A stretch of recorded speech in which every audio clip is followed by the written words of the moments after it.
reflections, introspections, and what comes next. Hey friends, welcome to my channel. If you are new here, it is my dream to be an entertainer. So if you are at all entertained by this video, please like it and consider subscribing for more content. So, oh my gosh, yay, 100 episodes.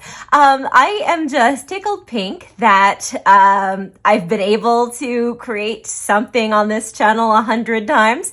And that's what this video is about. We're gonna kind of like briefly summarize things and see what's coming next and everything like that. So, before we really jump into it, sorry, Phil Harbour hates when people say that, but what else can you say?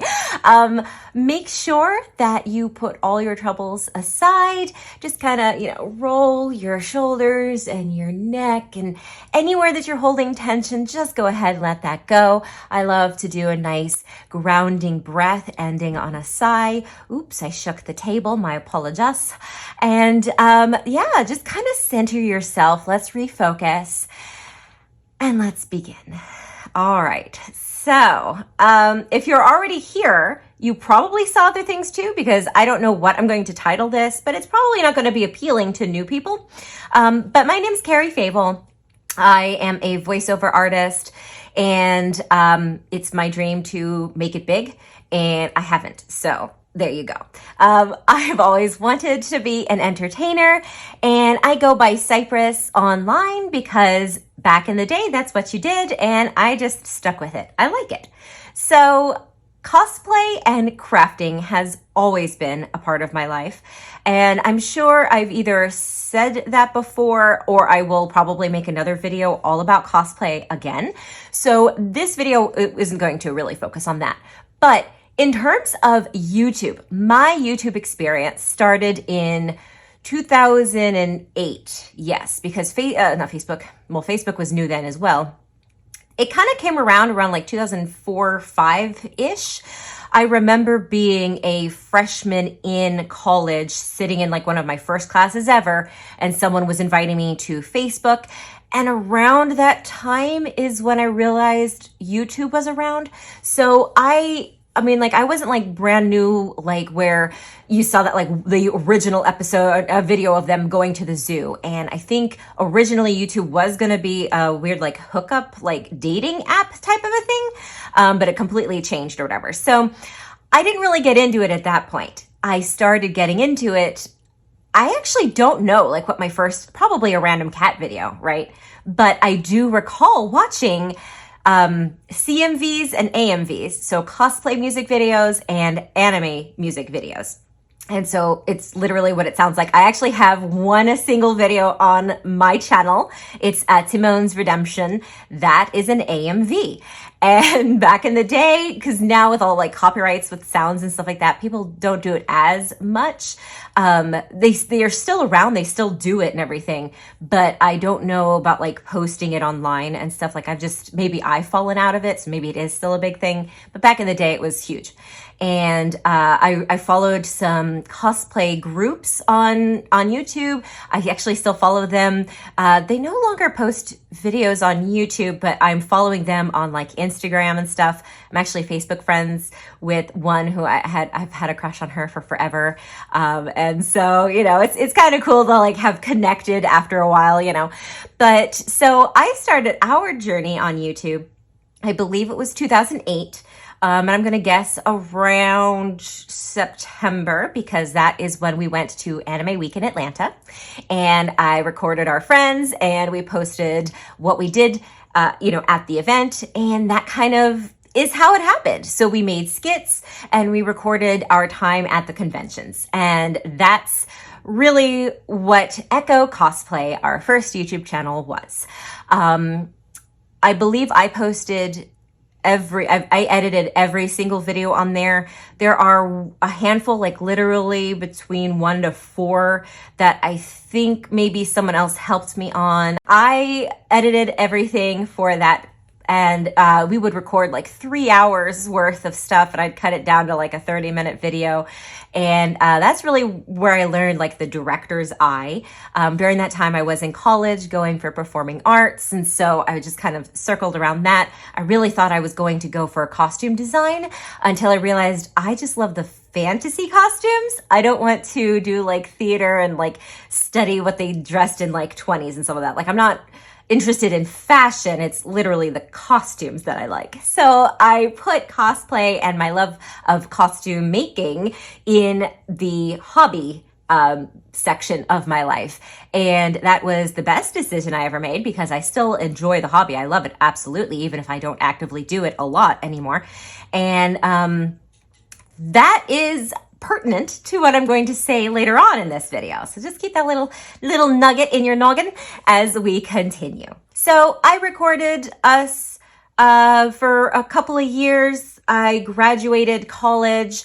I still kind of posted cosplay videos because like that cosplay has never gone away. The closest it's gone away, we had really bad bout of like apathy, and also during the pandemic. That's really what's gotten me out of it. Other than that, like I've made costumes, at least one costume every single year kind of thing.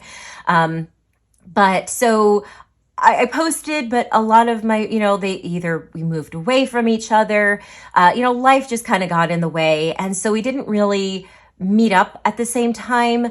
The biggest issue was that my camera died and my phone was like, an iPhone 4 or something like that. Like you didn't really record on your phone too much. Not in that kind of sense. Like you could record like, oh, hey, there's a turtle walking in my driveway. But it's just not something that was done as far as I know. I think now videos being recorded on phones started when they were like on iPhone 8. That's when I really noticed, because we'll get to that. That was my next chapter in YouTube. But so I posted over 300 videos. I will put the counter somewhere on that channel. And it slowly, died. It's still around. We tried to pick it up again. It just didn't have the right vibe, Around that time, I don't know what came first. I created my Psypris channel, this one. And I also posted some videos on this channel. It was really just like, if it didn't fit on Echo Cosplay, I just put it on my own. This has always been my like journal safe space random, and, I did start putting my original podcast, A Psypris Asylum, Embrace Insanity. And I had a lot of fun with that one. That one probably, it could come back pretty strong. It just, I wasn't prepared for the amount of time that it would take. And I didn't realize that it's normal to not get any traction for a first few whatever. So I only had like 6 videos. That was when I was really starting to get into voiceover, and I was told I needed a podcast. Because why are we told this? I don't know. I really don't know. But it's just because that's a way to get your voice out there. And so thought it was a good idea. And they said, hey, do it out of something that you're passionate about. So that's what I did. And also created my Carrie Fable YouTube channel, which really hasn't gone through any phases like Psypris Channel has. It has always been my like digital, resume type of a thing, where I have my demos, my show reels, anything related to voice in a very professional manner. I remember kind of freaking out about putting the podcast Reading with Carrie on there because I didn't want it to turn into like a kid's channel because I was reading fairy tale stories. But I realized because that, again, I was doing that podcast mostly to get my voice out there as a voiceover artist. So I figured it fit over there. And so you saw that struggle a little bit on this channel, but yeah, it's kind of happy over there. I post as needed. Really, it's just kind of, hey, I did some work. Here's a showcase. I'm thinking about posting a little bit more over there, but I have to be careful. There are some talented people out there who post on like TikTok and stuff, doing like impressions, but I have some strong feelings about impressions, and its place in the industry. And so while I do think it's fun and like fan dubs, I've always considered like doing that myself, to be like, hey, I could kind of do this voice. I just feel like it's a little bit, you got to be careful with that. That's probably going to be another episode on this channel as well. So we'll just leave that there. And then, of course, Tier 2 Works. Tier 2 Works, we started it a while ago, didn't really post too much, and then it's really kind of picked up now as I started my journey full time as a voiceover artist. I can't remember when we started it. It was definitely after Echo Cosplay died down, because I started posting us going to conventions on that, even though it was a gaming channel. Every now and then we would post. And I still, I don't regret that. I think it's, if you're interested in seeing that kind of stuff, I think it marries well, basically. But in between that, I worked at MCNE, and this was a YouTube entertainment studio. And they could call themselves a studio because they paid the money to make like a studio space. But all they did was YouTube channels. And it followed two little girls, their daughters. Eventually, the mother had a presence online. She still does. I still talk to all of my coworkers or former coworkers. And there's been some drama, but I'm not going to say anything because I don't want to get roped into that. So I'll just say if there's any sleuthing kind of following her, I was an employee, but I got out before all that happened. So anyway, yes. Ooh, should I dish? I don't know. Maybe if I get 1,000 subscribers on this channel, I'll dish it out and really just make it explode. But I will respect the husband and the children's privacy, because they are no longer really on social media at this point. So I worked there for a year and a half as a content creator. And so I would make, again, this was children's YouTube. So I made toy unboxing and doll videos and that kind of stuff for, like I said, a year and a half.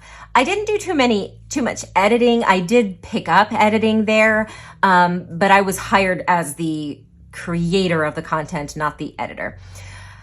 I left there and I actually started working. I worked at 2 other places as a project manager / I don't even know, kind of assistant type of a thingy, where I worked on planning videos for lawyers, attorneys. I did not do any of the editing and I did not do any of the filming. I did all of the planning. Gotta love Neighbors. And that was really cool because I got to see the professional side of, not necessarily, it's parallel with what the film industry does, in that there's a lot of technique and structure that is built in that's identical. It's just the content was completely different. So we would make videos. What is my hair doing? We would make videos of kind of basically sales pitches of these lawyers. Then I moved on to, ironically, their competitor. That was a complete, there was time in between, and it was not intentional. It just so happened to work out that way. But I did completely different stuff there, because whereas one of the places was the high level, the pretty stuff, oh, they helped my dreams come true. Go talk to lawyer and lawyer, This other one was before all your dreams came true, working with the lawyer. So I would have to edit police body cam and, dash cam footage. I had to help transcribe depositions and that kind of stuff. So it was very much the legal stuff. It was nothing of the, make sure this is edited really lovely. Let's get this shot to be really powerful, that kind of stuff. None of that was in it. And I do just want to put a huge asterisk. When I said editing police body cam footage, I don't mean edit it as in take things out of context. It would be more, actually a lot of it was, I had to transcribe. So it's he's talking to the driver of the car. What are they saying? I would type that up so that when they used it in their litigation procedure, whatever it was that they were doing, that the, juries or other audience members, again, because it's, anyway, they would be able to understand it quickly. So that's kind of what I did. So I did a lot of editing in a very technical aspect there. So overall, then I came back, obviously, Tier 2 Works and Psypris came full hog all the way back, February-ish of this year, 2022. All in all, I can confidently say without any hyperbole that I have edited over 1,000 videos. If I did not directly edit the video, I was involved in the video.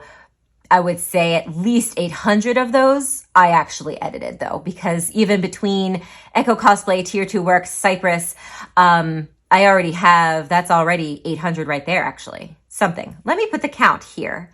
Very, very close to 1,000 already just on my own. Let's go ahead and pop in Carrie Fable in there, right? So those 4 channels, I edited all of those. Well, with the exception, Phil Harbor does help with Tier 2 Works. So, but I do most of the editing, at least now. All of the stuff you've seen in the past, 2 years, that's all me. So, yeah, I know my way around Adobe Premiere and Final Cut Pro. Do I know enough to get into the actual film industry and edit movies? Actually, kinda. I don't know necessarily all the fancy tools and techniques, but a lot of the stuff, once you Google it, you know it, if you don't use it, you lose it, but yeah, it's still really, it's a really cool skill to have.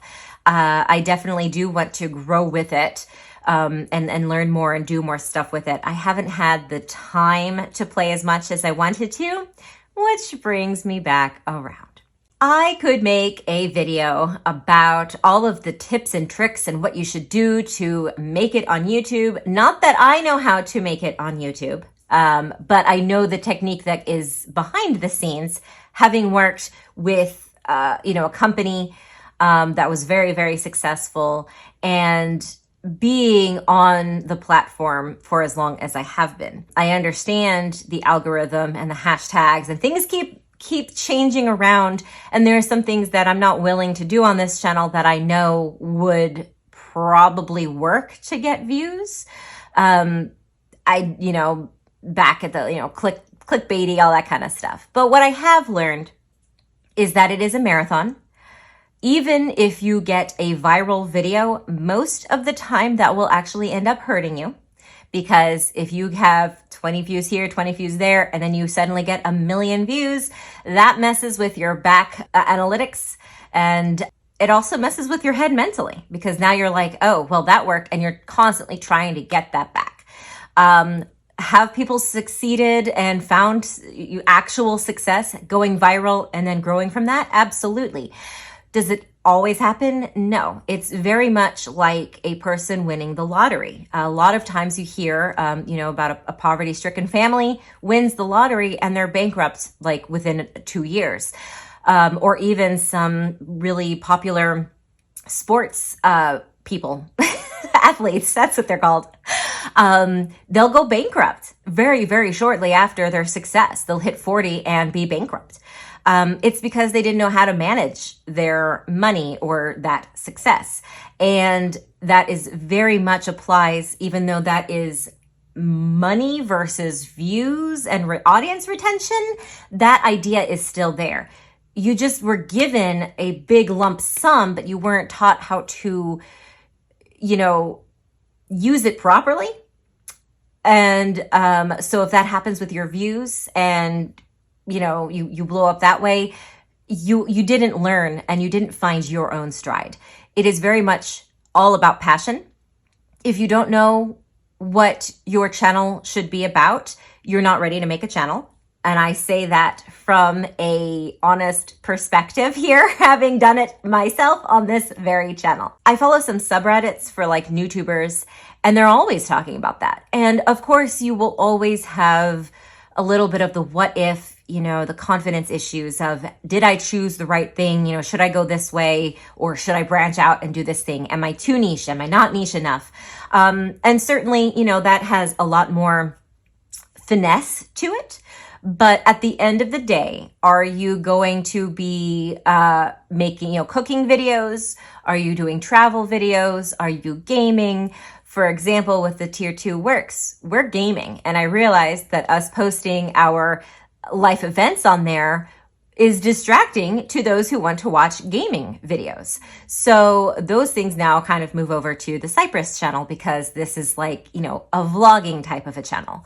So that also is something that's very, very important. You need the passion behind the content, and you need that niche. And when people say niche, I think people dig down too much. So again, talking about gaming, well, suddenly, oh, okay, I only do Minecraft. I only do The Sims. I only do Pokemon. To me, I feel like that's too niche. Could be argued, maybe not. A lot of people find their success in that one. But instead, if you branch out to only do Nintendo games, or only do, mature rated games, that kind of thing, that to me is a wider niche. So you don't get burnt out with trying to make content out of this one game. But it is always, the people who come to your channel know what to expect. That's the issue that a lot of people don't really focus on. And another is, people can tell when you're being honest and when you enjoy what you're doing and when you're putting on a show.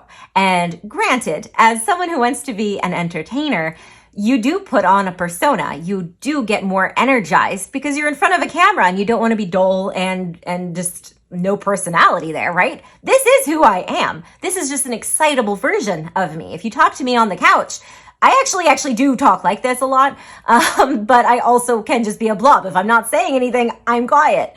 But this actually is me. And so there's something to be said about that authenticity. And again, this is coming from someone who's seen it from the outside as well. So I'm not even saying, obviously I'm not there, but I've learned that you need to have passion and commitment to the long marathon of it. And that immediately goes into what I'm doing now. What's going to happen to this channel now? Because I realized one of the other points is, none of that matters if you are just doing it for fun. I know there's that age-old argument, the whole, why would you do it if you don't want to be successful? And, everyone wants people to see their stuff. Everyone wants views and stuff. And yes, of course, I'm an attention whore. I can say that, okay? I'm an entertainer. I want to know that I'm entertaining you. But at the same time, I, for one, always have to justify what I do. I cannot just have a hobby that is fun, because I won't prioritize my me time into doing that. There has to be something else that comes out of it. The only exception I have ever had is cosplay, that I do cosplay because I love to do cosplay.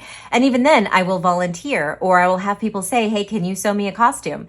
And I'm like, no, that's my hobby. That's my thing. I have done things. I've even gotten paid for some stuff, but I don't want that to be my job. It's my passion. It's as a hobby, right? You have passions for what you want to do, your, raison d'etre or whatever. But then also just to have fun, right? There needs to be that distinction. And I realized that I wasn't making that distinction with my Psypris channel. So what happened is, in February, actually technically January of 2022, I decided to once again take the leap to be a voiceover artist full-time. I had been dabbling with it, but I never went all the way with it. And I've gotten to the age and the point in my life where I've been doing it for about 8 years now, and I have seen success. I have made money. I've had to pay taxes, there's that, but I'm not where I want it to be. It's not a sustainable career for a, full-time. I have to always have a day job. So I gave myself an ultimatum with Fell Harbor's help that I would give myself 2 years to try to make voiceover a viable career that I can do full-time. And at the end of those 2 years, 2024, if I don't see any growth, it doesn't have to be where it needs to be, but if I don't see any growth, then I'm done. I'm getting out of it. No more side hustle. Because again, for 8 years, I have constantly had this side hustle where I am always busy. I am always busy. I am never stopping. I go to my work, and then I try to do my hobbies. And if I get a gig, I go record it because that's what you got to do. And for a couple of years there, I had no time to even audition. So I have some clients that are long-term clients with me. And that was all the work I was getting, is that they would send me work and I would do it. So I was never retired. I never had a complete break from voiceover, but I didn't try to grow it. So I just kind of got fed up with it. So I put money aside and I said, I'm going to go for it. And before it started picking up, I needed something because I tried this a few years ago and I didn't even last 6 months because I was going stir crazy, because I am one of those people that needs to work. I always constantly joke, if you watch the tier 2 works with like Sniper Elite and stuff like that, I do the work of 2 people most of the time in most of the places that I have worked. And I have actual evidence of when I left, they hired multiple people to take over what I was doing. So I am used to working a lot all the time, constantly, and giving my all to it. And it's hard to give your all when you're waiting for an audition, right? Like, it's not even trying to, direct marketing and stuff like that. Like, once you send that email, you wait, I'm waiting for my agent to send me something to audition for. If they don't send it to me, I have nothing to do, right? And so I was kind of in that limbo. I have been in a limo once. Overrated. Anyway. But yeah, so I was in that limbo and it was just it wasn't healthy either. So I went back to work, an office job. And actually that's when I started my marketing career, which actually thrived, and I'm amazing at marketing, but guess what? I don't like to do it. So that's where I am now. So in order to keep my sanity, I decided to branch out a little bit. So I started picking up the YouTube stuff, because that is something that can potentially grow to be, a supplemental income thing. And I had a lot of fun with it. And I really enjoy doing videos and like that. I want to be an entertainer, so I might as well put myself out there. But then I was getting it confused with my career. And hey, if it, branches off and it becomes a thing, certainly I will do it. But right now it's a hobby to keep my brain from exploding from not doing anything. But I was putting myself, I have to, post. At one point I was posting 3 times a day on Psypris and every single day on tier 2.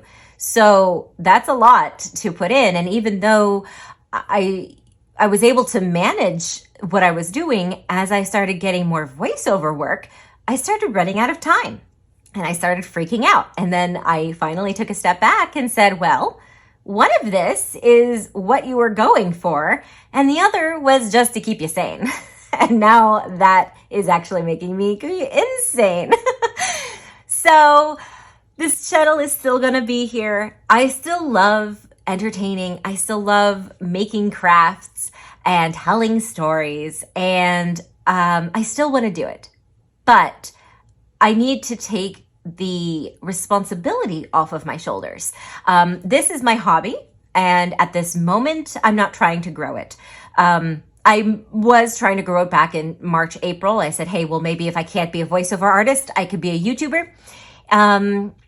But again, it's a marathon, and you can't get burnt out, and you have to know what you want to do.